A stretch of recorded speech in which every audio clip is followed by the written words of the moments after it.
C'est un personnage mythique. Il a été créé par Maurice Leblanc. C'est un gentleman cambrioleur. Et c'est un personnage de fiction, Arsène Lupin. Oui, mais un personnage de fiction qui s'est inspiré d'un véritable homme, un révolutionnaire, un cambrioleur. La Fabrique Audio présente La Petite Histoire.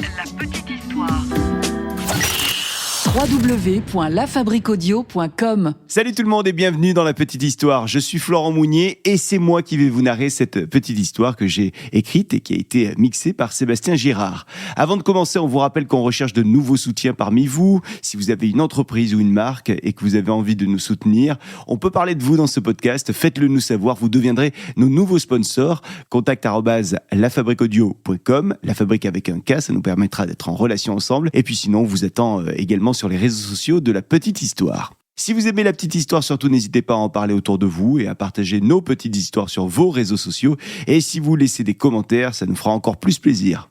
Aujourd'hui, nous sommes donc avec Arsène Lupin, un personnage de fiction français qui a été créé par Maurice Leblanc. Maurice Leblanc a donc imaginé un personnage qui serait un cambrioleur. Oui, mais un gentleman cambrioleur. Ah oui. Quelle histoire, ça aussi.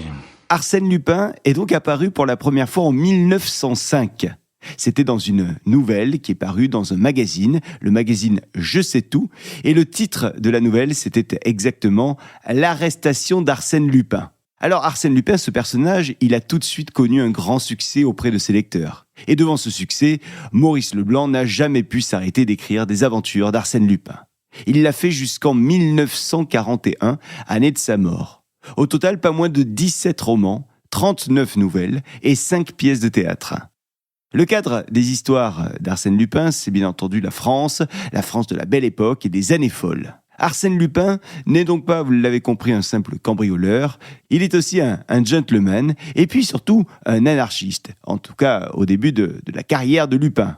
Parce que Arsène, il a pas mal évolué avec le temps. Finalement, ce cambrioleur est devenu à la fin de sa carrière un détective.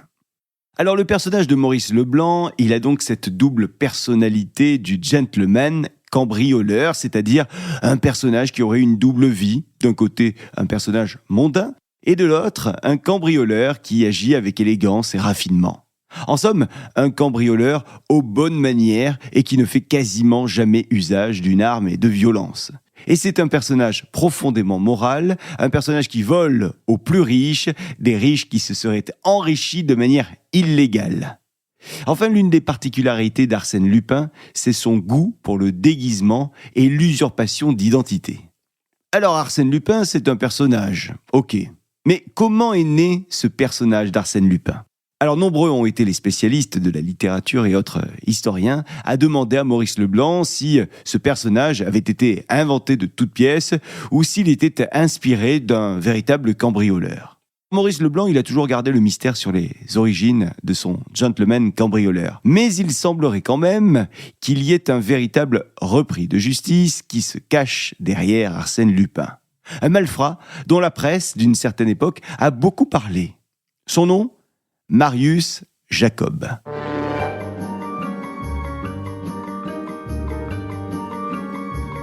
Marius Jacob est né en 1879. Il est né à Marseille, dans le quartier du Vieux-Port. Marius est issu d'un milieu prolétaire. Son père était cuisinier, puis boulanger, et sa mère était mineure. Alors qu'il n'a que 12 ans, Marius va s'engager comme mousse sur un bateau en partance pour l'Australie. Arrivé à Sydney, Marius décide de s'éclipser et il abandonne son poste sur le navire. Là, vous vous rendez compte qu'on entrevoit déjà une personnalité forte et affirmée de la part de Marius Jacob. Dans les mois et les années qui suivent, Marius va continuer à travailler pour d'autres bateaux. Et un jour, il revient à Marseille. Il a 18 ans quand il revient à Marseille. Il finit par quitter définitivement la marine parce qu'il souffre de fièvres qui l'handicapent. Des fièvres qui vont d'ailleurs l'accompagner régulièrement jusqu'à la fin de sa vie. À Marseille, Marius fréquente les milieux anarchistes. Et il devient assez vite un militant actif et décidé. Ses premières affaires avec la justice ne vont pas tarder à arriver. Une affaire d'explosifs le conduit par exemple une première fois devant les tribunaux, puis en prison, où il va rester 6 mois. Cette première affaire va lui coller à la peau longtemps. À présent, les policiers l'ont fiché. Et d'ailleurs, à sa sortie de prison, les policiers n'ont de cesse d'aller voir les futurs employeurs pour leur raconter le mauvais garçon qu'est Marius Jacob. Bref, un petit peu galère pour Marius qui se retrouve sans travail. Alors Marius décide de se tourner vers l'illégalisme pacifiste. Il devient ainsi un cambrioleur, mais pas n'importe quel cambrioleur, un cambrioleur dont on parle, un cambrioleur connu, une star du cambriolage. Un cambrioleur qui, en 1899, va faire rire la France entière dans les journaux. Oui, parce qu'on parle de lui. En fait, Marius Jacob est comme Arsène Lupin, un as absolu du déguisement et de l'usurpation d'identité. Et un jour, il a l'idée loufoque de se faire passer pour un commissaire de police. Alors il se présente avec 2 autres complices chez un commissionnaire. Un commissionnaire, c'est celui dont le métier est de faire les commissions d'autrui. Ce commissionnaire, Marius, le sait malhonnête. Alors c'est chez lui qu'il décide de débarquer en tant que commissaire. Il débarque dans ce costume usurpé et quand il arrive chez le commissionnaire, eh bien le faux commissaire l'accuse de faire du recel. Et il va prendre 3 heures, notre commissaire, pour établir sur papier en tête de la préfecture de police un procès verbal ainsi que l'inventaire de tout le matériel qui aurait été, selon lui, acquis de manière malhonnête. Le commissaire, Marius, finit par confisquer tout le matos du commissionnaire. Marius et ses complices repartent de chez l'individu avec au total un butin d'environ 400 000 francs de l'époque. C'est pas mal du tout, hein. Une affaire dont tout le monde va donc parler dans les journaux. 3 juillet 1899, Marius Jacob est une nouvelle fois arrêté. Cette fois-ci, Marius est condamné à 5 années de réclusion. Alors il décide de simuler la folie pour échapper à la prison. Et il se retrouve ainsi à l'asile psychiatrique d'Aix-en-Provence. Bon, 1 an plus tard, il réussit à s'évader de cet asile et il décide de s'installer dans une autre région. Il va à Montpellier. Dans cette ville du Sud, il prend en gérance une quincaillerie. Il la met au nom de celle qui partage sa vie à l'époque, une certaine Rose Roux. Tout ça pour ne pas éveiller les soupçons. Mais vous connaissez Marius, il ne fait pas les choses comme tout le monde, non. Alors, il profite de ce nouveau travail pour se faire livrer un grand nombre de mécanismes de coffre-fort. Des mécanismes qu'il va étudier dans le détail. Il va même s'entraîner à les ouvrir. Et il devient ainsi un expert de l'ouverture de coffre-fort. Dans le même temps, Marius a décidé de former une bande. Une bande qu'il va nommer les Travailleurs de la Nuit. Un groupe qui a ses propres règles. Bon, dans ce club-ci, les règles sont très simples. On évite à tout prix la violence, sauf pour protéger sa vie et pour protéger sa liberté. Si jamais on doit user de la violence, alors cela ne doit se faire que sur des policiers. Une autre règle de ce clan, le clan des Travailleurs de la Nuit, c'est qu'on ne vole que les personnes qui ont un métier que l'on juge mauvais pour la société. Par exemple, on peut voler les patrons, les juges, les militaires, le clergé. Eux, oui, on a le droit de les voler.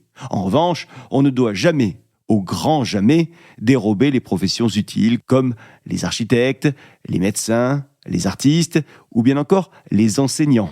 Enfin, un pourcentage de l'argent qui est volé devra toujours être reversé à la cause anarchiste et aux camarades dans le besoin.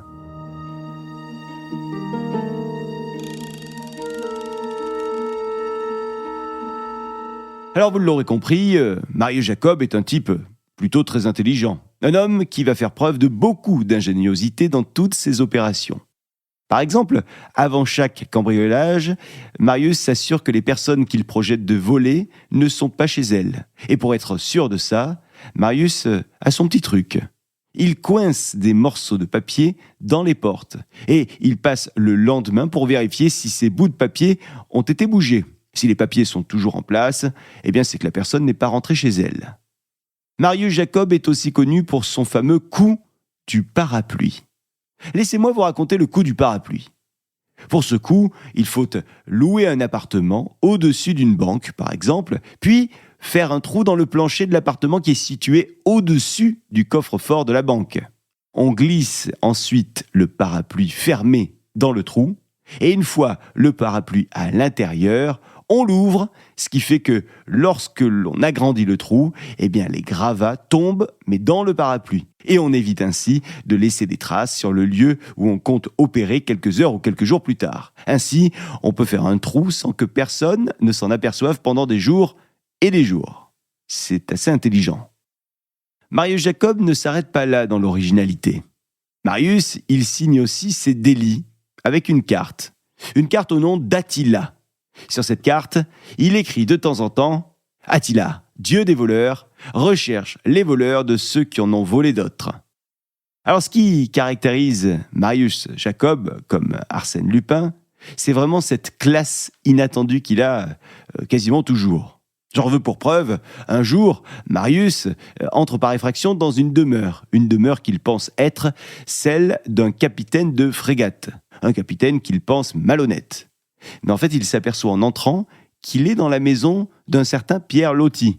Pierre Loti qui est un écrivain, un officier de marine, mais aussi un académicien français. Il a été membre de l'Académie française, il a été sélectionné 4 fois pour le prix Nobel de littérature. Bref, c'est un grand homme.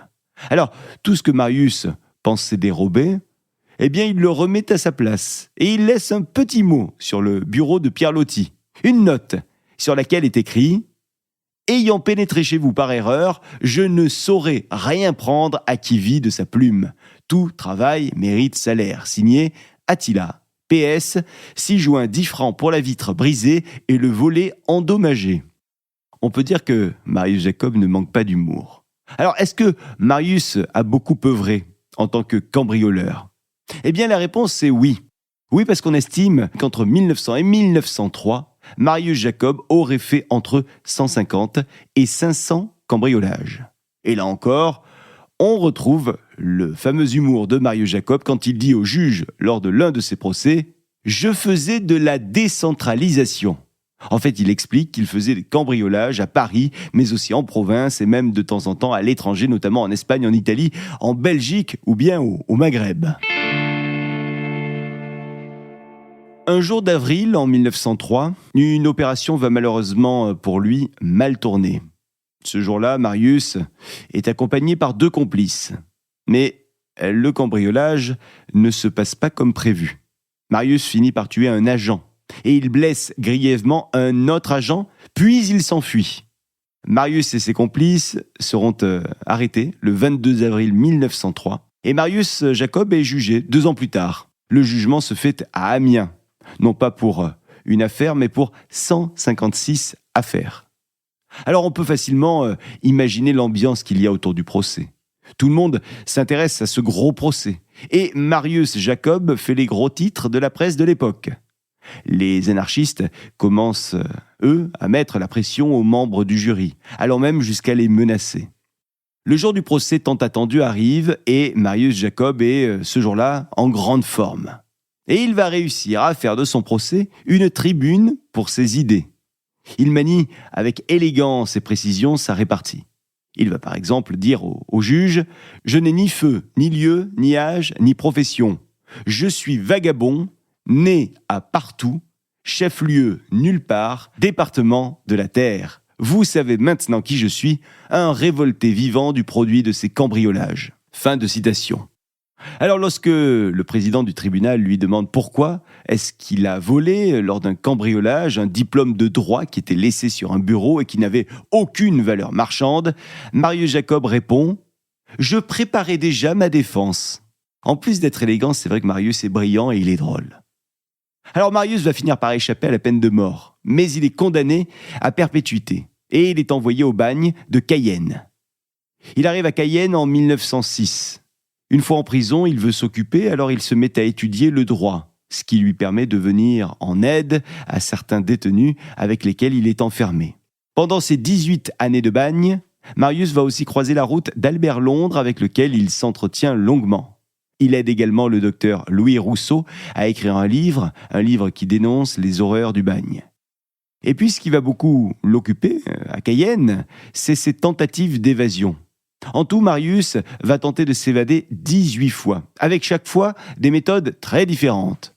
Un jour, Marius se fait envoyer un revolver dans une boîte de sardines. Un autre jour, Marius tente de confectionner un radeau. Un autre jour, il avale aussi des cachets qui sont censés provoquer une mort apparente. Et en fait, il a l'idée d'être jeté, enfin en tout cas que son pseudo-cadavre soit jeté à la mer. Bon, tout ça ne va pas marcher. Marius est finalement libéré en 1927. Alors il revient en métropole. Et là, il vit de nombreux travaux. Le temps passe et nous arrivons à l'année 1954. Le 28 août 1954. Marius, ce jour-là, il a organisé un grand goûter pour 9 enfants pauvres. Il a toujours ce besoin de donner aux autres. Et après avoir ramené ses enfants chez eux, en voiture, il klaxonne de joie. Et il déboule en trombe chez lui. Mais ce jour-là est particulier parce qu'en fait, Marius, il a décidé d'en finir avec la vie. Alors il prend sa plume et il se met à écrire un mot qu'il va laisser sur son propre bureau. Un mot qui est destiné à celui ou à celle qui retrouvera son cadavre. Marius injecte à son chien une bonne dose de poison, puis il fait de même sur lui, et voilà ce qui est écrit sur ce mot qu'il a laissé sur son bureau. Vous allez voir que c'est vraiment du Marius. Linge lessivé, rincé, séché, mais pas repassé. J'ai la cosse, c'est-à-dire la flemme, excusez. Vous trouverez 2 litres de rosée à côté de la panetterie. À votre santé. Voilà pour cette petite histoire de Marius Jacob qui aurait inspiré le personnage d'Arsène Lupin à son auteur Maurice Leblanc. Si cette petite histoire vous a plu, n'hésitez pas à la partager avec un maximum de gens, à la commenter sur les plateformes d'écoute de podcast, notamment Spotify, et puis à la commenter aussi sur les réseaux sociaux. Et nous, on se retrouve très vite avec une nouvelle petite histoire. Salut. La Fabrique Audio présente La petite histoire. La petite histoire. Vous souhaitez devenir sponsor de ce podcast ? Contact @lafabriqueaudio.com. Avant de se quitter, je vous rappelle que La Petite Histoire est un podcast de La Fabrique Audio. La Fabrique Audio réalise des podcasts de marque et d'entreprise. Donc, si vous cherchez pour vous, pour votre entreprise, pour votre marque, un studio pour faire des podcasts, n'hésitez plus. Envoyez-nous un mail, contact@lafabriqueaudio.com, la fabrique avec un K.